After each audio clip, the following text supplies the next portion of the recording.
My story didn't begin with a great romance or something extraordinary. On the contrary, it began with the simple, with what many would call ordinary happiness. But to me, it was everything I could have wished for. I was young, full of dreams and hopes, and I fell in love with a man who seemed to be everything I was looking for in life. He was strong, determined, and had a unique way of looking at the world that fascinated me. We married in a small ceremony at church, with the promise that we would be together forever, to face the ups and downs that life would bring us. Before I start, please like this video and subscribe to the channel, and let me know in the comments where you're watching from. I love knowing that my story is reaching different places. In the first years, we were happy, or at least I believed we were. He was my husband, my partner, and nothing else mattered but that. I saw in him everything I needed to live a full life. We had children, a simple house but full of love, and a peaceful routine that seemed perfect in my eyes. I didn't know at the time, but life has a way of changing the direction of the winds without us realizing it. In our home, there was always laughter, and conversations about the future were constant. I saw my husband with so much pride beside our children, and for a long time, I convinced myself that nothing could break the stability we had built together. But, like every story, things don't always go the way we want them to. The first time I noticed something strange was subtle. I, who had always been attentive to details, began to notice that my husband seemed increasingly distant. He came home late, as if tired, but I knew he was just busy with work, just like me. What bothered me most was the way he avoided my eyes. Something in his behavior felt different, but like any good wife, I thought it was just a phase, that it would pass soon. I never imagined that what he was hiding from me was so big and so devastating. It was then that my goddaughter entered the picture. She was like a daughter to me, grew up alongside my children, and we, as a family, always had a deep bond. To her, I gave my blind trust, believing she would never deceive me.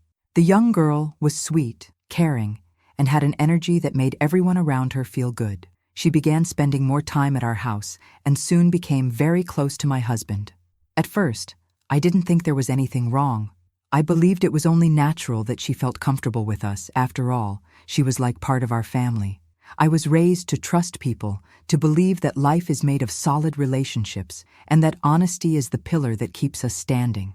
And for a long time, I held that trust in my husband, in my goddaughter, and in everyone around me.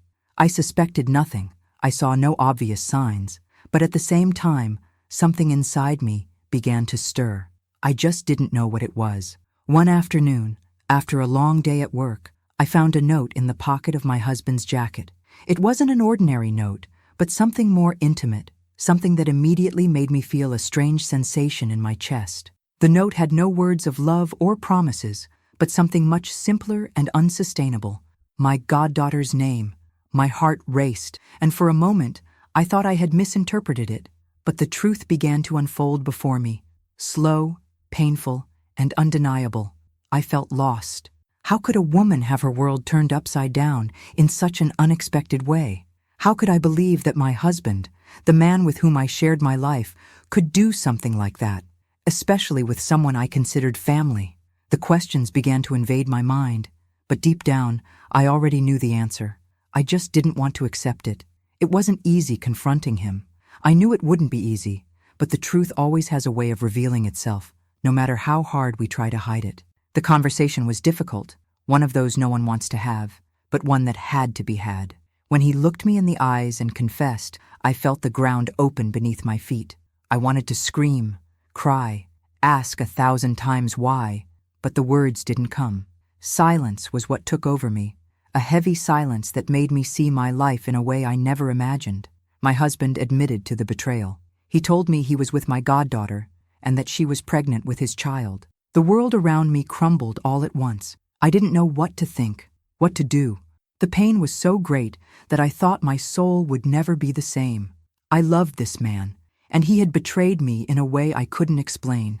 I loved my goddaughter, and she betrayed me in a way I never thought possible.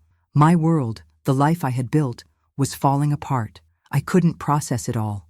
How do you deal with such a deep, intimate, and devastating betrayal? At that moment, I began to understand that life, no matter how safe and stable it may seem, is full of surprises, some good, others painful. I also began to understand that the pain of losing someone is immense, but the pain of losing trust in those we love is even greater. When you lose trust, you lose what holds the relationship together, what allows it to survive. Now looking back, I see that the pain from that time was a turning point in my life. It made me stronger, more resilient, but also more cautious. I learned that we can't control others, that we can't prevent things from happening, but we can choose how we react. The way we deal with pain, with loss, defines who we are and what we will become in the future. I didn't know at the time, but that pain would teach me lessons that I now share with others. Life can be cruel, but it's the way we rise that defines our true strength. When we look back at the beginning of our story, all we can see are moments of pure happiness, like the golden pages of a book that had not yet been torn by time. My husband and I, young, dreamers, full of hopes, believed that the world was at our feet. Life seemed simple, as if all the stars aligned to give us the luck we needed. In the beginning, everything was perfect. Our love, in the eyes of those who saw it, was the purest and most real thing in the world. He was everything I had dreamed of. I was still a young girl, full of illusions about what love would be, and he was the answer to all my questions. I fell in love with him in an overwhelming way, with all the intensity that youth provides. He was strong, kind, and had this serious look, but at the same time, a sparkle in his eyes that made me feel like he truly understood me, that he truly saw me, and that our union was something that would be immune to time. We married with the belief that we had found something eternal. I remember every detail of that day as if it had been yesterday. The altar decorated with white flowers, the soft light that filled the church, the music that seemed to speak directly to my heart, and he, there by my side, with that calm and secure smile, making me believe that with him, everything would be possible. I didn't know back then how much that certainty would be tested. I didn't know that time had the power to turn what seemed perfect into something broken, like glass falling to the ground. In the first years of marriage, everything seemed to follow the natural course of life. Children started to come, the house filled with laughter, and we built together what we imagined to be the foundation of our happiness. There were, as always, daily challenges, work, raising children, the little problems that, at the end of the day, made us laugh and embrace as if we were invincible. Time passed, but our story seemed untouched by anything that could break it. Life seemed safe. The future seemed certain. It was in this seemingly perfect scenario that my goddaughter entered our lives even more deeply. She had always been part of our family, a sweet young girl I saw growing up with so much affection. When she was little, I saw her play with my children, run around the garden, with that smile that lit up everything around her. She was like a daughter to me. Her mother and I were great friends, and she had been one of my greatest joys during my youth. We were always together, sharing secrets, dreams, and of course, our great trust in each other. As the years went by, my goddaughter became a woman. She moved away from home to study, and it was during this period that her presence in our lives began to intensify. She returned to visit us, and soon became more than just a young member of the family. She began spending more time at our house, especially after my friend, her mother, fell ill and couldn't be as present.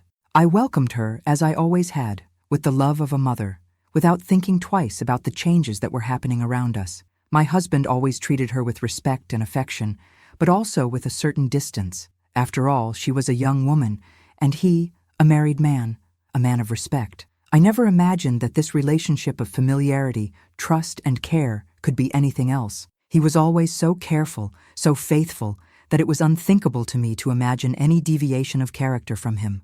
When she approached us, she was just part of our life, like a daughter, someone with whom we shared our home. There was no space for anything more, or at least that's what I thought. The house seemed even livelier with her presence. Dinners became more animated, conversations more interesting. She had a special way of cheering everyone up. The trust I had in her, and also in my husband, seemed unbreakable. I saw them interacting like a father and daughter who share a strong, true relationship, and I, in my innocence, saw nothing beyond that. I felt good with her there, and I had no doubts that she was a fundamental part of our family. But then, something started to change, even though it was subtle. Her visits became more frequent, and I began to notice that she and my husband were spending more time together. Nothing out of the ordinary, I thought.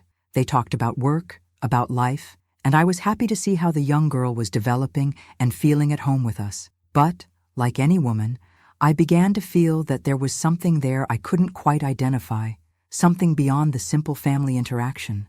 It was a strange feeling, but I didn't understand what was going on.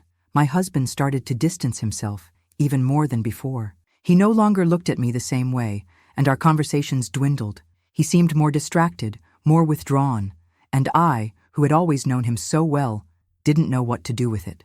I tried to talk, but he avoided me. Those little changes started to bother me, but for some reason, I didn't want to see what was right in front of me.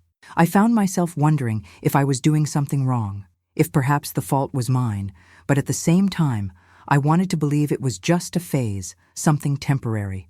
How could I, a woman who had spent so many years by his side, be so distant from the reality? How could I not see something that was clearly happening right before my eyes? I knew there was something there, but I refused to see it. All of this started to become a dark cloud in my mind. I tried to push the doubts away, but something inside me knew I had to understand what was happening. I wished everything could return to the way it was before, where love and trust ruled our home. But what I didn't know was that the storm was about to break in a way I never imagined. Over time, the small changes in my husband's behavior started to become more noticeable. At first, like any woman who deeply cares for her home, I attributed those actions to something that seemed harmless: fatigue, work stress, the weight of so many years of routine. He had always been a dedicated man, a man who, up until then, had never shown any signs of wanting to escape his responsibilities. But as the months went by, I began to wonder if what I was seeing was merely my imagination, or if something was really happening. I was a woman of faith, a woman who always believed that marriage should be the foundation of everything, the union of two hearts with a common purpose.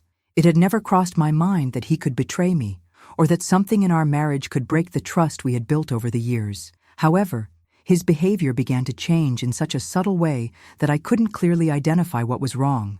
It was as though the routine had started to age, but in a quiet, almost imperceptible way. He began to come home later, and although he told me it was because of work, I couldn't help but notice that this was becoming more frequent. Often he arrived tired, but not as tired as he used to be when we were young and faced life together with courage and without hesitation.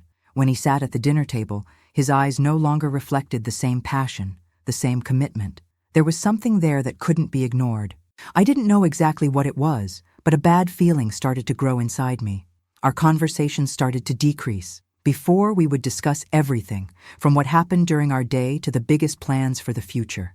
But over time, he seemed to distance himself more and more. He no longer looked at me the same way, and his words, though still sweet, seemed empty. I tried to ask questions, to start a conversation, but he always found an excuse to avoid it, or subtly change the subject. This change bothered me, but for some reason, I didn't want to see what was right in front of me. I found myself trying to convince myself that I was overreacting, trying to ignore the growing unease that took hold of me. Time went by, and I found myself apologizing for something I didn't even know what it was. Insecurity took over me, but as a woman of faith, I didn't want to doubt. I didn't want to believe that what was happening was a flaw of my husband's. I wanted to believe that the fault was mine, that it was something I was doing or not doing.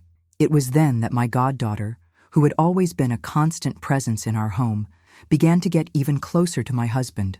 As a mother, I had always welcomed her with love and treated her like my own daughter. I watched her grow and was proud of the woman she was becoming. She had always been charming, but over time, I started to notice that she was spending more time with my husband than with any other member of our family. She would talk to him for hours, more than with any of us, and I didn't know what to think. I thought this was just a matter of affinity. Perhaps she trusted him more, maybe she saw him as a father figure. But deep down, something told me that this relationship was going beyond what I could see. I saw the exchanged glances between them, and something inside me tightened.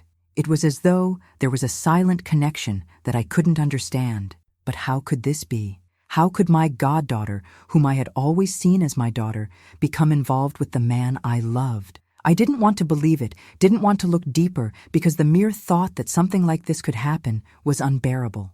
And so, Like any woman who loves deeply, I kept deceiving myself, believing that everything was just an illusion of mine. The fact is that the signs were there, but my mind didn't want to see them. I distanced myself from the truth out of fear of the pain it could bring. I knew my husband was pulling away, but I also knew he would never tell me what was really happening. I was terrified of confronting him, of risking destroying what was left of our relationship. In truth, I was doing more harm to myself than to anyone else. I was trying to avoid the inevitable. His behavior continued to change. He no longer showed me the same affection, and when we met, it was as if there was a wall between us, something invisible but palpable. He no longer touched me like he used to. The hugs became rarer, and the gestures of affection dwindled. I, who had always known how to make my husband smile, no longer knew how to approach him.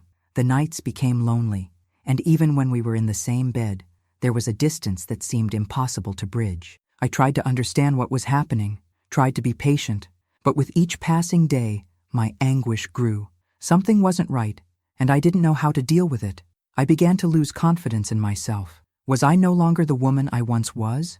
Was he pulling away because I was no longer enough?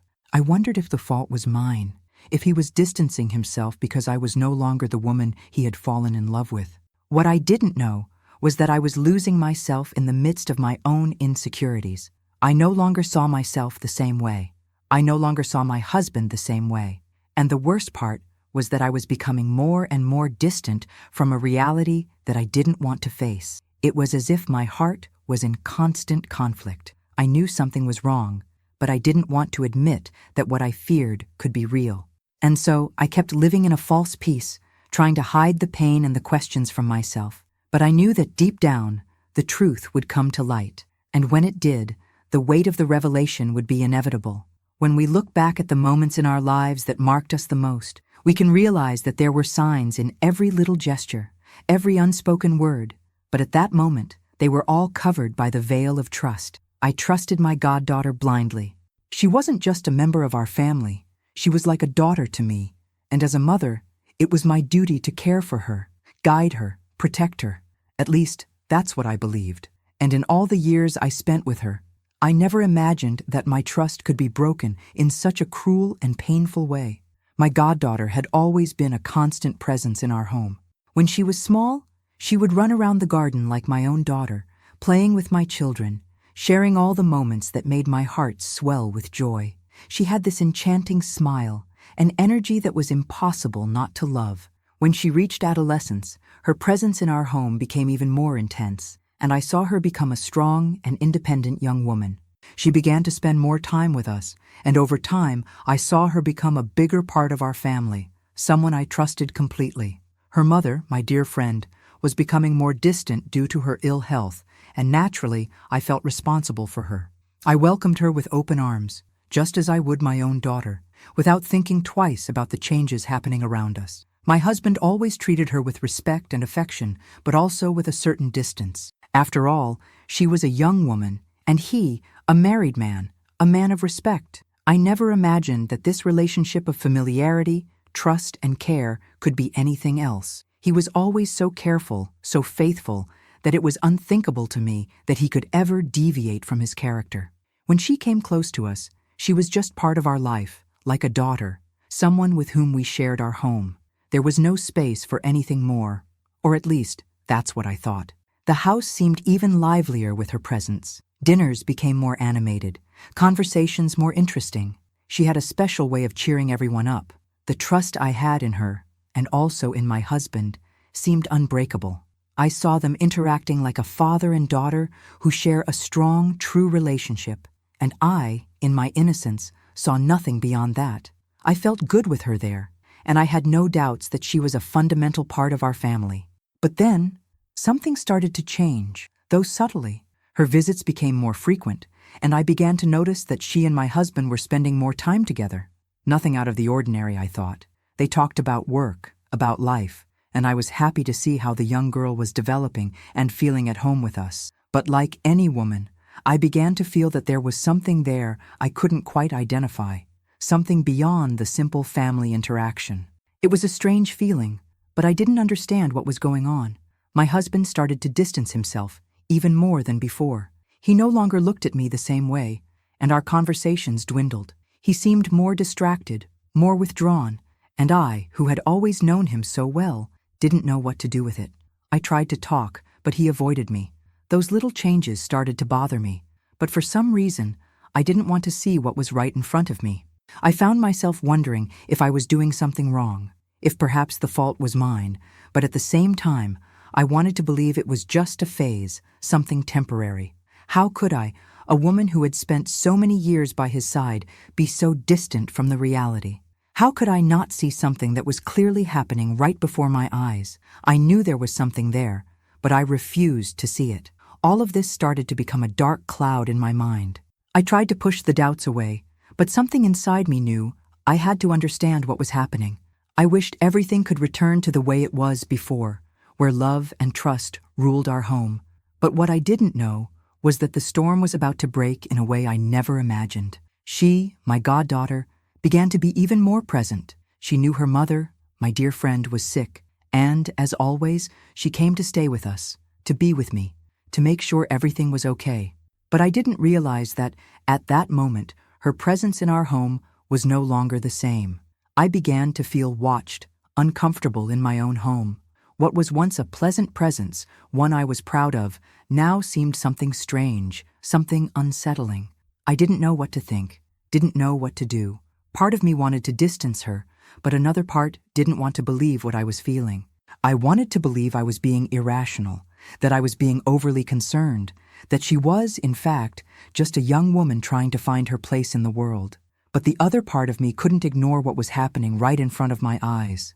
It was as if trust, which had once seemed a safe haven, was turning into a prison, and I, a prisoner of my own doubts, didn't know how to free myself. I wanted to believe that in the end, all of this would be just a passing phase, but something told me that I was about to discover something that would change everything forever.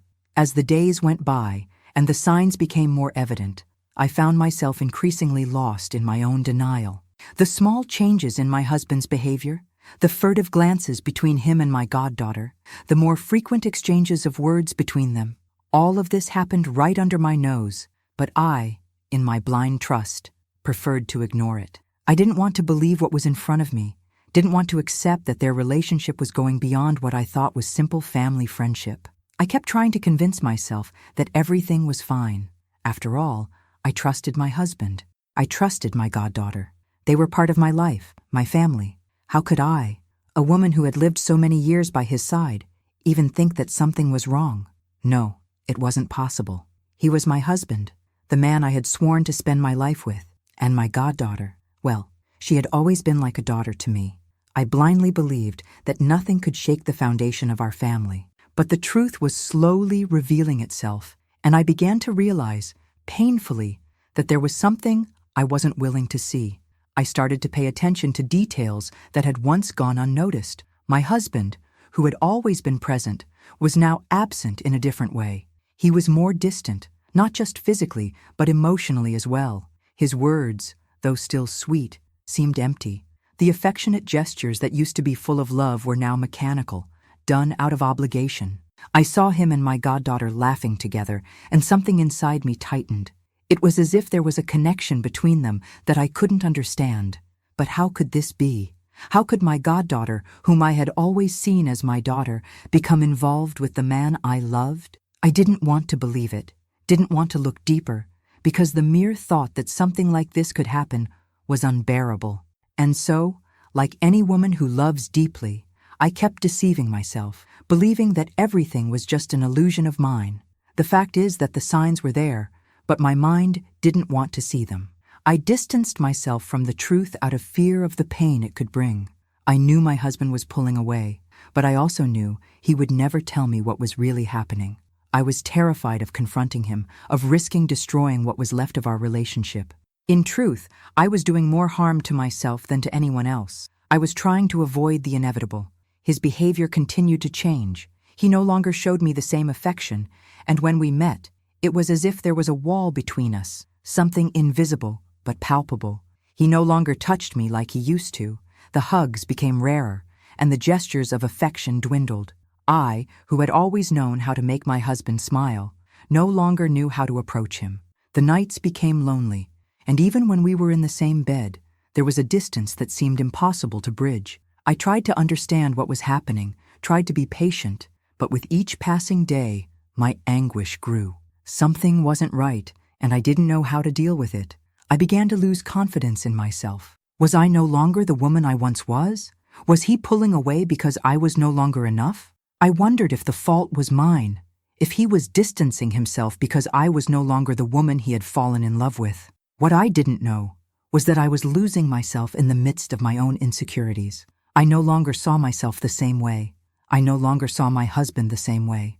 And the worst part was that I was becoming more and more distant from a reality that I didn't want to face. It was as if my heart was in constant conflict. I knew something was wrong, but I didn't want to admit that what I feared could be real. And so, I kept living in a false peace, trying to hide the pain and the questions from myself. But I knew that deep down, the truth would come to light. And when it did, the weight of the revelation would be inevitable. A day came, and that day was marked by an event I never imagined I would have to face. The revelation. It wasn't something I expected to hear, it wasn't something I wished to know, but the truth made itself present, and I could no longer ignore it. What followed was a feeling of collapse, as if the world around me had crumbled into pieces. When my husband finally had the courage to tell me what was going on, I didn't know whether what I felt was pain, anger, or an emptiness so deep that it seemed to consume me entirely. The afternoon started simply. I was preparing dinner, as usual, and he came home later than usual. I already knew something was wrong, but, as I always did, I continued ignoring the feelings that troubled me. I tried to be patient, to understand, always holding on to the idea that marriage should withstand all difficulties. But that moment, I knew, the truth would be spoken. He entered the room with a serious look, that look that made me feel a sense of foreboding. He didn't look me in the eyes immediately. The silence between us was heavy, and it was when he sat at the table that I knew he was finally ready to reveal what was happening.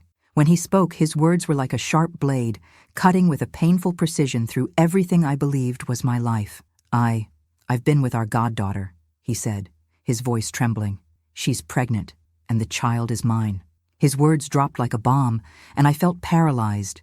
The air seemed to vanish from the room, and I, as if in a nightmare, couldn't believe what I had just heard. The man I spent my life with, the man I loved, the man I trusted completely, was telling me he had betrayed me, and worse, with my own goddaughter. The pain I felt in that moment was something indescribable, something that went beyond the mere pain of betrayal. I didn't know what to do with this revelation.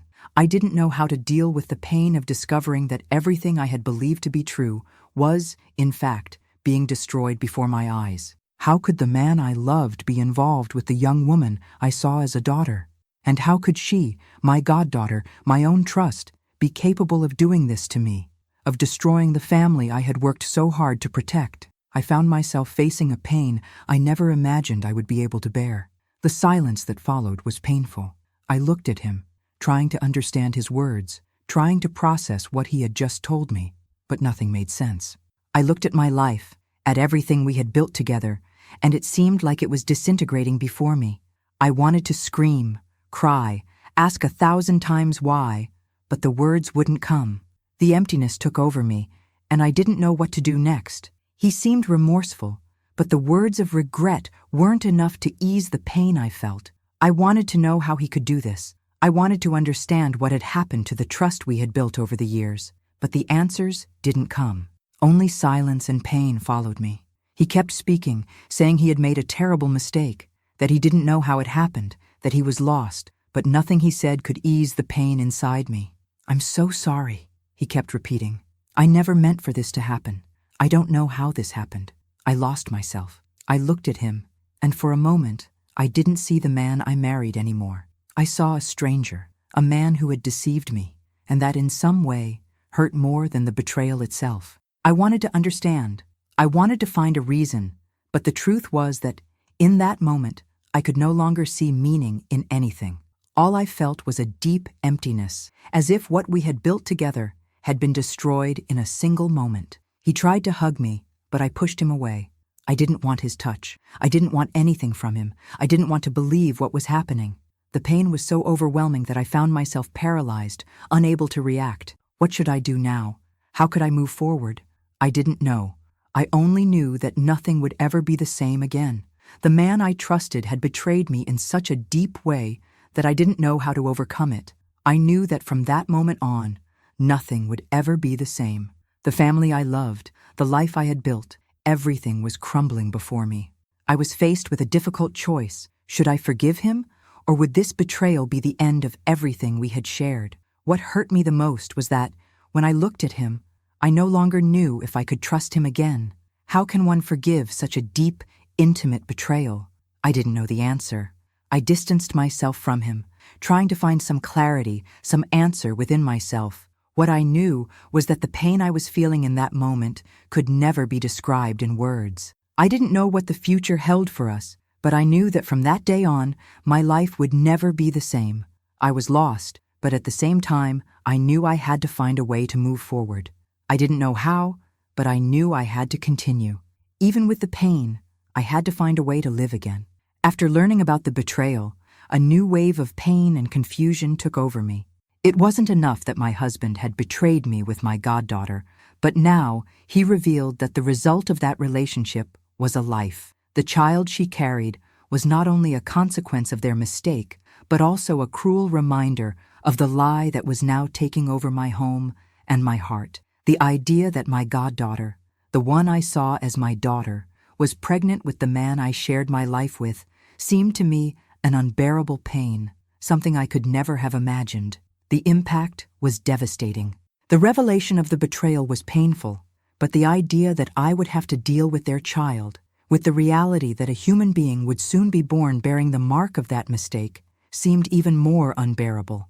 How could I, who had given so much love to that young woman, look at the child who was about to be born and not feel the weight of everything it represented? I found myself wondering what I would do with this new life that was coming. How could I look at that child and not associate it with the pain and suffering that was now marking my life and my home? What was most anguishing about all of this was that somewhere deep inside, a part of me knew that this child was innocent. But how could I be reasonable in the face of such an unbearable situation? How could I accept this child as part of my life when everything it represented was the deepest betrayal I could have ever experienced? Weeks passed, and my goddaughter's pregnancy started to become visible. Her body changed, and I, who had once seen that young woman as my daughter, now looked at her with eyes filled with confusion and pain. Every movement of hers, every smile, reminded me of the betrayal, the lie. I could no longer see her the same way. She seemed to be in a place far from me, a strange figure, someone I could no longer recognize. The worst part of it all was that, despite all the pain I was feeling, I didn't want to push my goddaughter away. I didn't want to distance myself from her, but at the same time, I didn't know how to deal with her. How could I continue being the person who had always welcomed her, who had always been a mother to her, when everything she now represented was the destruction of what I had tried so hard to protect? The pain of seeing my goddaughter pregnant and knowing that my husband was the father of that child left me stunned. I didn't know what to do with all of it. I didn't know how to act. I wanted to scream. I wanted time to go back and for this reality to be just a nightmare. But the truth was clear before me. Their lie had become reality, and now I would have to live with the consequences. The child was about to be born, and I knew that my life would never be the same. How could I deal with such a complex and painful situation? I tried to convince myself that the child was not to blame, that he was not responsible for the pain I was feeling, but this did not ease the anguish that was growing inside me. How could I look at him and not see the betrayal he represented? How could I accept that the woman with whom my husband betrayed me was now bringing a new life into the world, someone who, in some way, was tied to me, but at the same time represented everything I had lost? The reality of the pregnancy forced me to look at the situation with different eyes, and I knew I would have to make a difficult decision. I didn't know if I could look at that child and love him for the new life he represented, but what I did know was that the pain would not disappear with his birth. The pain was inside me, and nothing would be able to erase it. I felt lost, not knowing what to do, not knowing what the future held for me. I didn't want the child to be blamed, but at the same time, I didn't know how to deal with what this represented to me and my family. What do I do now? What do I do when the lie becomes so real, when the pain becomes part of our daily life? I was in a maze with no way out, with a broken heart and no answers. The days that followed the revelation of the betrayal were the darkest of my life. The house, once full of life and laughter, now felt like a silent battlefield. I felt as though I were living in a nightmare from which I could not wake up. I knew I could no longer ignore what was happening, but at the same time, I didn't know how to deal with the truth. How could I, after everything, look at the man I loved and look at my goddaughter, whom I had taken in as a daughter, and still find within myself any trace of love, compassion, or forgiveness? I knew we needed to talk. We had to somehow face what was happening and try to find a solution, or at least a way for me to deal with the pain. The confrontation would not be easy. I knew that, but it was the only way to face what was consuming my life. My husband, seeing that I could no longer ignore the facts, tried to approach me, to apologize, to explain himself, as though that could somehow ease what had happened. He sought me out several times, trying to justify his actions, trying to make me understand that he had made a mistake, but that he still loved me. Each word he spoke felt like a blow to my heart, and I knew I was sinking deeper and deeper into that whirlwind of emotions. "I made a mistake," he said. "I should never have done this. I love you, and the only thing I want is to fix my mistake." But what he didn't understand was that at that moment, I no longer knew what love was. I no longer knew if what I felt for him was real or if everything was just an illusion that had been destroyed. What hurt me the most wasn't the betrayal itself, but the fact that I had given him my trust and he had shattered it with a single act of disloyalty.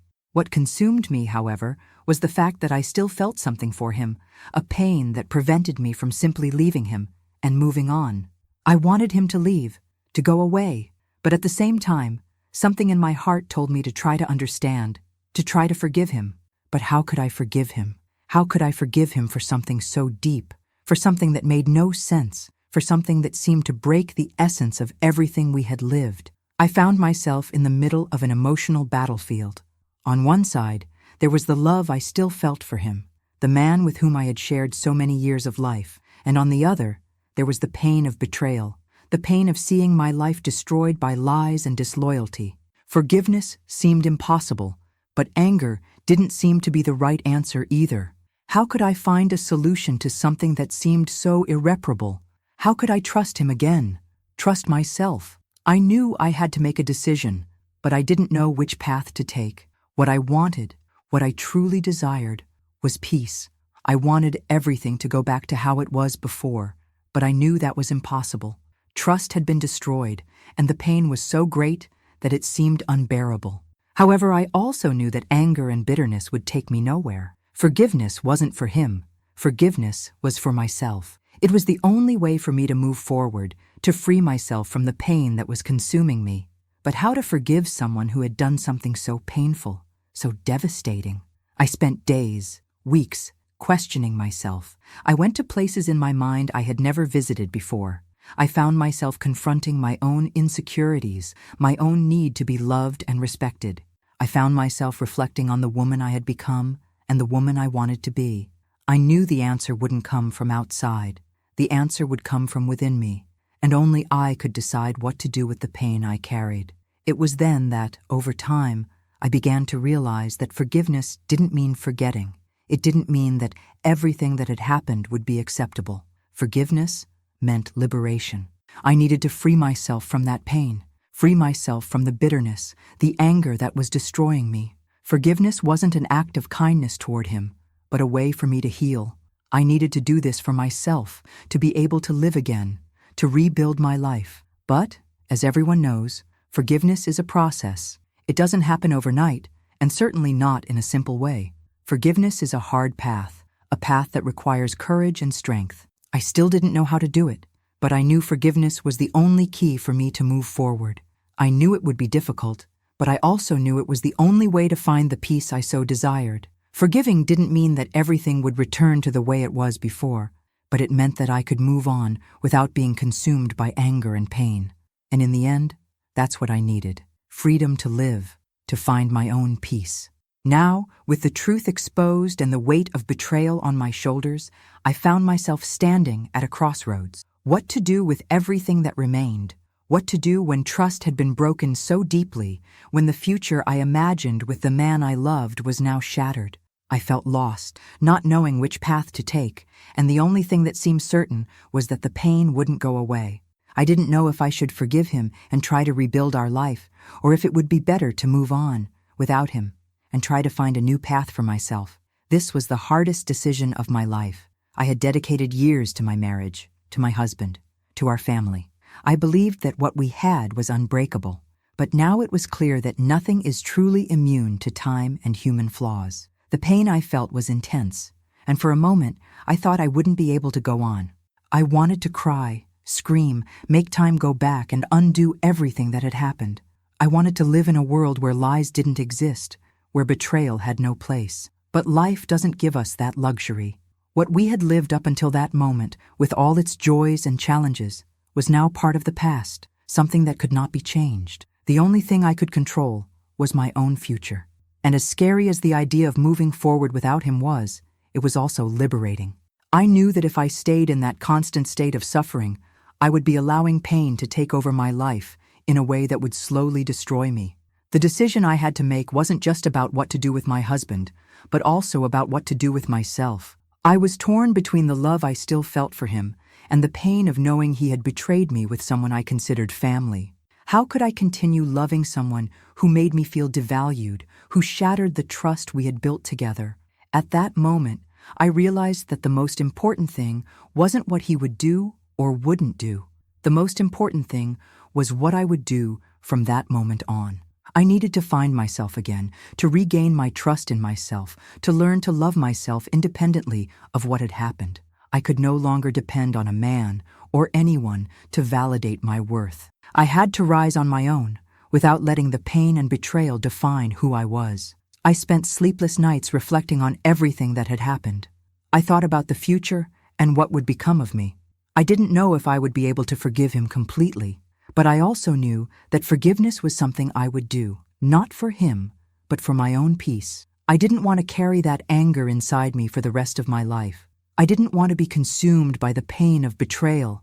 So at some point, I made the decision to try to move forward, to free myself from the pain and the memories that were tying me to the past. Deciding to move forward also meant accepting that my relationship with my husband would be irreparable, and perhaps that was for the best. I didn't know if he deserved my forgiveness, but I knew I needed to let forgiveness go. Forgiveness wasn't for him, it was for me. I needed to reclaim my dignity, my inner peace, and move on with my life, no longer as the betrayed wife, but as the woman who chose to rebuild. What remained of our life together was just a memory of what we once were. It was no longer the same, and I knew that. And although it was difficult to face, I realized that there was still a life ahead of me. The pain of betrayal, although still present, could no longer be the center of my existence. I wanted to live, and for that, I had to look ahead, not at what had been lost. It was a difficult decision, but one I knew was necessary. I decided that pain would no longer control me. I decided that, even in the midst of suffering, I could be stronger. I decided that no matter what he had done, I would be able to move on, to start over, to rebuild. I didn't know how, but I knew that the only way to find peace was to move forward, leaving the past behind. I knew the future would be full of challenges. I knew the path would be long and often lonely. But I also knew that, by making this decision, I was finally taking the reins of my life back. I was freeing myself, and that, as difficult as it was the first step toward my healing. With the decision made, and the pain still heavy in my chest, I knew I had a long road ahead. The decision to move forward didn't mean the pain had disappeared. It was still there, firmly, like a shadow that wouldn't leave me.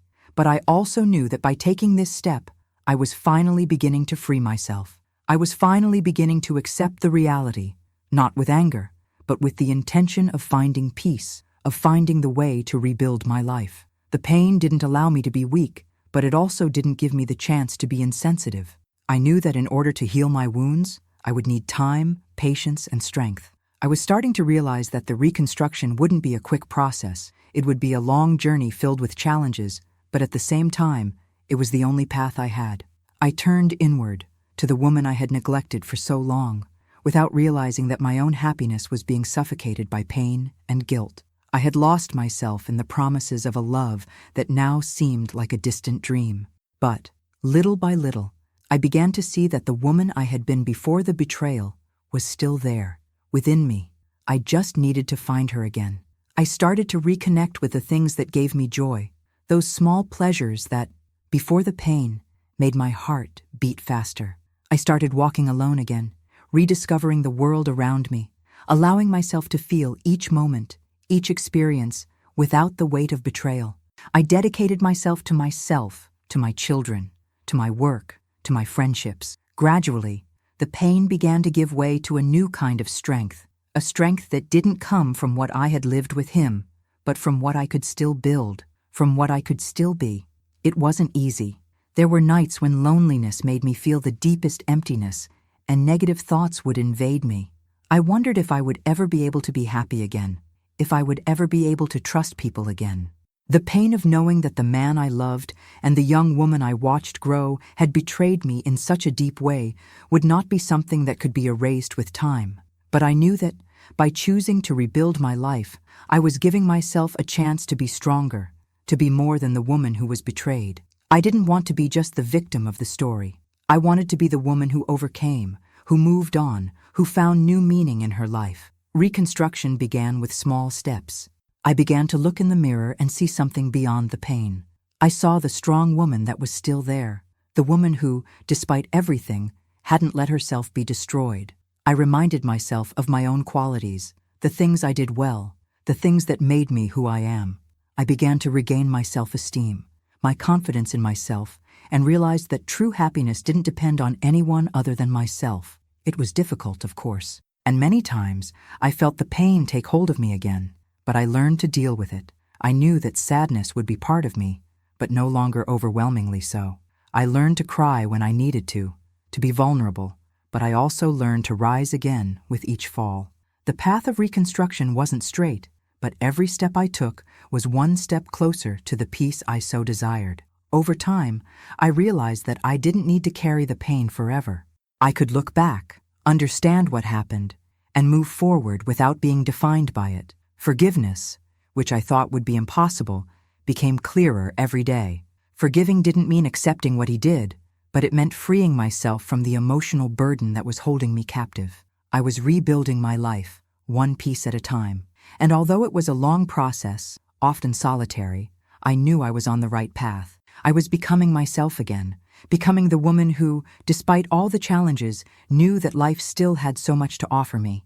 I knew that pain wouldn't disappear completely, but I also knew I wouldn't let it dominate my life. I had found strengths I didn't know I had, and I knew that, by taking control of my life again, I was allowing myself to be happy once more. It was a new beginning, a new opportunity to be who I was before, and also to become someone even stronger and more determined. Now that time has passed and the pain has begun to become a distant but still present memory, I've been able to reflect on everything I've lived, everything I've learned, and what I would like to leave for the next generations. What remains when everything you believe to be solid starts to crumble? What remains when illusions are shattered and suffering becomes real? The answer for me is simple: the legacy of forgiveness and healing.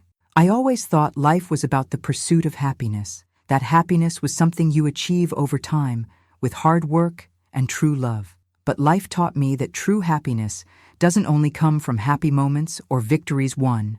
It comes from learning how to deal with pain, with challenges, with loss, and, most importantly, with the ability to rise after falling.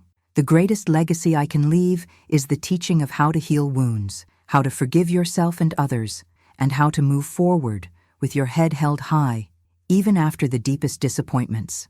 When I was betrayed, I felt like my world shattered. I thought I would never be happy again, that my life would be defined by the pain of betrayal, by anger and disappointment. But I learned over time that pain is a process of healing. Sometimes we need to go through the storm to learn to appreciate the calm.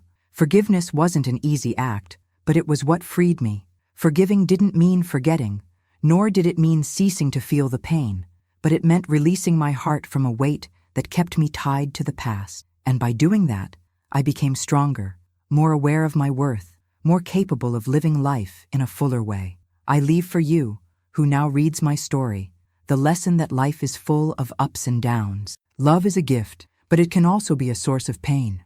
We cannot control the actions of others, but we can control how we react to them. Forgiveness, which for many seems to be a weakness, is actually the greatest strength we can have. Forgiving isn't for others, it's for ourselves. When we forgive, we release anger, resentment, and pain. And by doing that, we open ourselves to the possibility of a better future. I know that the wounds I carry will never disappear completely. They are part of my story, but they do not define me. What defines me now is how I chose to deal with them. I chose healing, I chose peace. I chose to move forward with dignity, with my head held high, and with the certainty that, despite everything, life still has so much to offer me. The legacy I leave is the lesson of how to live fully, despite the pains and losses. Forgiveness is an act of courage, not of weakness. It frees us, gives us peace, and allows us to live in a lighter, happier way. The legacy I leave for you is to never let suffering define your life. You have the power to heal, to rise, and to move forward, no matter what happened in the past. I also learned that true strength lies in recognizing our vulnerabilities, in allowing ourselves to feel the pain and yet still choosing to move forward. We are not invincible, but we can be resilient. Life tests us, challenges us, but it's how we respond to those challenges that determines our destiny. Forgiveness, healing, and the strength to move forward are the greatest weapons we can have. So, when you look at your own life, remember that difficulties are not the end of the journey, but simply part of it. Forgiveness, healing, and inner peace are the seeds you need to plant in your heart so that pain transforms into strength. It doesn't matter what you've lived through. What matters is how you choose to move forward, with courage, with faith, and with the certainty that life, despite everything, always offers us a new opportunity to begin again. I leave for you, who now walks the same path of overcoming, the hope that, no matter the circumstances, you have the power to rebuild your life. Forgiveness is the beginning of everything, and by forgiving, you free yourself to live with ease, with peace, and with love. This is the legacy I want to leave for you: the strength to move forward, the courage to forgive, and above all, the peace to live fully. If you liked Grandma's story, don't forget to like this video and subscribe to the channel so you can hear more stories like this and share them with other people who might be inspired by this story of overcoming. Tell me in the comments, have you ever been in a similar situation? How did you react? A kiss on the heart from all of you. And until the next story.